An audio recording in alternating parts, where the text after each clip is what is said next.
Hi guys, Jenny from Barewellness. Let's talk about salt. So I realize I always talk about salt, but I don't always really get into the details of why it's so important and also how to utilize it. So here's the thing, guys.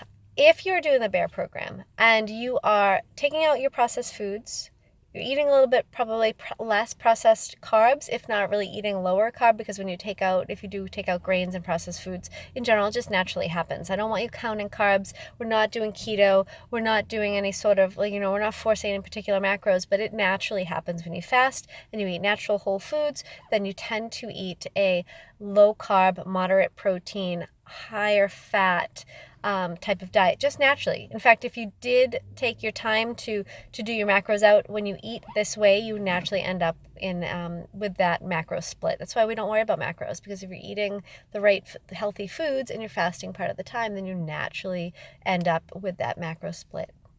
So what happens with that is that your insulin level drops. It's probably the lowest your insulin level has ever been. We tend especially if you're eating a standard American diet, the SAD diet, your insulin level, you probably have some level of insulin resistance. And what the Bear program does, one of the many things, I talk about how we talk about the lifestyle, but there's all these different pathways and all these different ways that we're allowing healing to happen so the body really can get out of its own way. And because it's already set up to have all these pathways and all these these systems in order to clean and to clear and to heal. And one of those things is when you take out your processed foods and high carbohydrate grain and standard American diet, your body actually heals its insulin resistance and becomes more insulin sensitive, which is precisely what we want. We want insulin sensitivity, we want metabolic flexibility. So what does the salt do? So the salt, and it should be Redmond's or another high quality sea salt, Himalayan salt, and something with a high mineral content, not table salt. Table salt is toxic. It has all sorts of crap in it and you don't want it. So a nice high quality salt, and what happens is that when that insulin level drops, your kidneys no longer can hold on to the essentially going to piss out your minerals, right? So I'm trying to do this in the quickest way possible and not get sidetracked with all the fun science of why things are happening. But so you drop your insulin, your kidneys are going to piss out all your minerals, okay?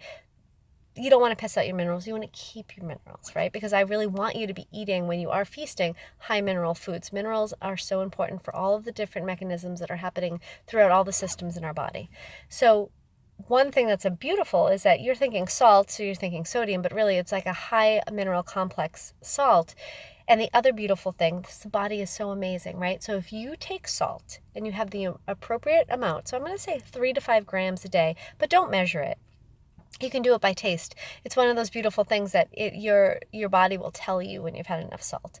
So when you take enough sodium in, this is amazing. So listen to this. You take in enough sodium and your body will naturally spare potassium. So you don't have to worry about, people are always like, what potassium foods? Should I take a potassium this, potassium that? Because some of you will know that sometimes when you do start to fast or you calorie restrict too much, or you eat in an unhealthy way, you can end up with a low potassium level. And I don't want any of my clients ending up in the ER with a low potassium.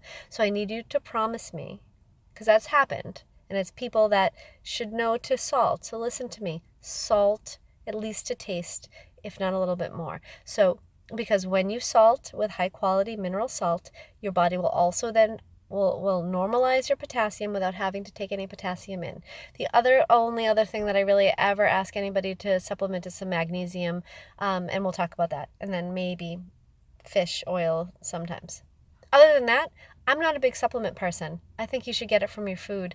There's sometimes, depending on people's needs and wants, you can supplement, but all you really need to supplement is your salt. It's the only thing I require. You're going to it'll keep up the rest of your minerals. It'll keep you feeling better. If you're tired, dizzy, nauseous, can't sleep, hungry, salt. So here's how you're going to do it. You're going to take, some people like to do it this way. I don't do it this way, but some people do this. Some people put it in their water. I will do a mineral water with some beautiful salt and some lime, and it's almost like a cocktail. Even put the lime on the side. And I definitely will do that. But what I like to do is called salt dosing. And there's this great book called The Salt Fix.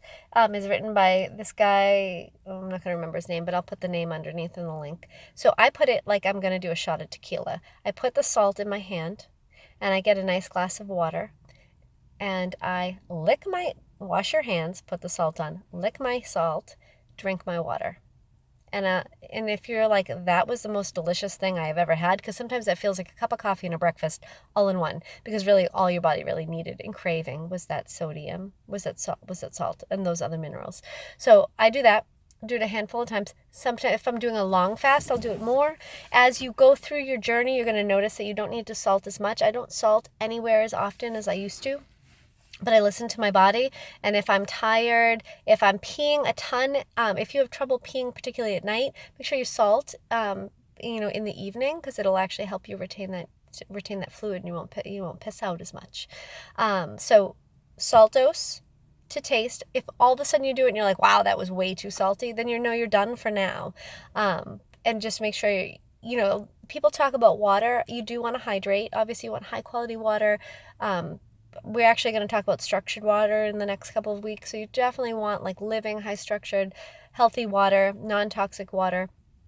And technically, if you're going to do the formula, and I don't like formulas. I don't think that nutrition or the human body is a math equation, but it would be half your body weight in ounces. So if you're 100 pounds, it would be 50 ounces of water that you need throughout the day. But just pay attention, listen to your body. Do you have energy, and are you pissing clear or light yellow? If you're pissing dark and you're tired, then you need more water. Okay, so water, salt, limes and lemons do not break, as long as you can't have like 3 lemons throughout the day, but if you're squeezing a lemon or a lime in your water throughout the day, that does not break your fast. Apple cider vinegar does not break your fast. Salt does not break your fast. So play with your water, dress it up, make it into little cocktails. But whatever you do, make sure you salt. Put it on your food too. All right, guys, we'll talk soon. Have a great day.